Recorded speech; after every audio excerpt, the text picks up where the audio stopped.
Ottawa's fiscal watchdog reporting progress has been made in closing a housing affordability gap, although it does look different depending on where you are in the country. Ottawa's parliamentary budget officer tracks housing affordability based on the gap between average home prices and what the typical household can afford. The biggest improvements were seen in Toronto and Hamilton, while Calgary, Montreal, and Quebec City all saw affordability deteriorate. According to the PBO, the cost of carrying a mortgage is still expensive. Households in cities such as Toronto, Vancouver, and Victoria are more financially vulnerable than those elsewhere in Canada.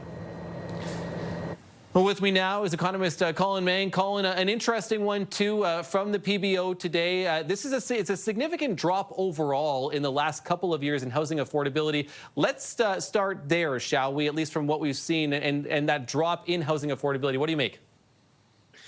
Yeah, I mean, it really does depend on where you live in the country, but in many major cities, house prices have either leveled off over the past few years or outright declined. In fact, in some of the major places like Toronto, where we've actually seen declines in house prices, this has been a good thing for people looking to get into the market right now. Of course, if you happen to buy your home 2-3 years ago, unfortunately, what that means for those folks is that the value of their home has now declined, and that can be a problem for them going forward. Yeah, it could be tough. So we talk about, where it has improved. Let's talk about where it's worse, places like Calgary and Montreal. Take us through a couple of those numbers, if you can, and what we're seeing in those parts of the country.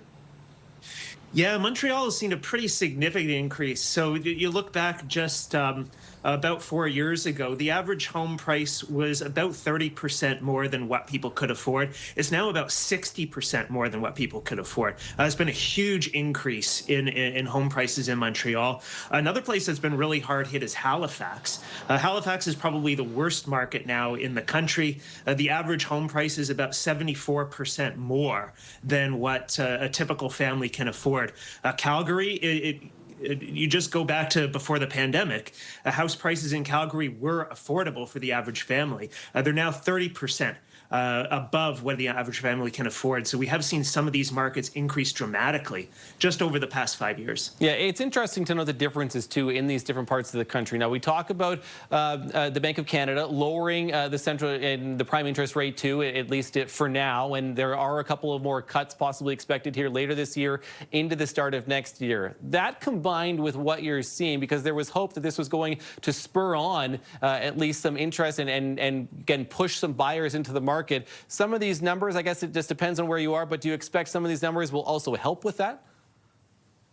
Yeah, I mean, the further that we see interest rates fall, that's definitely going to improve affordability for buyers. I mean, we had really high interest rates and looking at 5-year mortgage rates of more than 6% just a couple of years ago. Those have come down. So you're now getting 5-year mortgage rates of only about 5%. This definitely helps shave a few $100s off the cost of a mortgage each month. It also allows buyers to take a slightly larger mortgage, and that can help with affordability as well. So we are looking at probably one more rate cut this year, possibly another one next year in the early part of the year. So that's going to help buyers as well.